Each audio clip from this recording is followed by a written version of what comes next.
Hi friends, అందరికీ నమస్కారం. Welcome back to my channel. ఈరోజు ఈ వీడియోలో నేను మీకు నా mutual funds and stock portfolio చూపిస్తాను. ఫస్ట్ నా స్టాక్స్ పోర్ట్ఫోలియో చూపిస్తాను. ఇన్వెస్ట్ చేసిన అమౌంట్ వచ్చేసి 729 రూపీస్, కరెంట్ పోర్ట్ఫోలియో వాల్యూ వచ్చేసి 615 రూపీస్, ఓవరాల్ పోర్ట్ఫోలియో -15.66% లాస్లో ఉంది. టుడే రిటర్న్స్ ప్లస్ 9 రూపీస్ 64 పైసా ప్రాఫిట్ వచ్చింది. నెక్స్ట్ నా మ్యూచువల్ ఫండ్ పోర్ట్ఫోలియో చూపిస్తాను. మ్యూచువల్ ఫండ్స్లో నేను ఇన్వెస్ట్ చేసిన అమౌంట్ వచ్చేసి 9,558 రూపీస్, కరెంట్ పోర్ట్ఫోలియో వాల్యూ వచ్చేసి 8,977 రూపీస్, టోటల్ రిటర్న్స్ వచ్చేసి -580 రూపీస్ లాస్లో ఉంది, -6%. నేను ఇన్వెస్ట్ చేసిన ఫండ్స్ వచ్చేసి ఇవి: Parag Parikh flexi cap fund, Axis small cap fund, Motilal Oswal mid cap fund, Nippon India small cap fund, Kotak small cap fund. ఏ ఫండ్లో ఎంత ప్రాఫిట్ ఆర్ లాస్ వచ్చిందనేది చూద్దాం.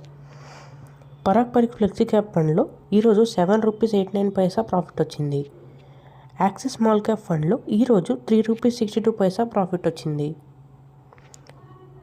మోతిలాల్ ఓస్వాల్ మిడ్ క్యాప్ ఫండ్లో -2 రూపీస్ 67 పైసా లాస్ వచ్చింది.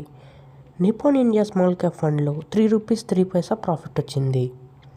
అండ్ లాస్ట్గా కోటక్ స్మాల్ క్యాప్ ఫండ్లో 1 రూపీస్ 96 పైసా ప్రాఫిట్ వచ్చింది. ఓవరాల్గా నాకు 6 రూపీస్ ప్రాఫిట్ వచ్చింది ఈరోజు మ్యూచువల్ ఫండ్స్లో.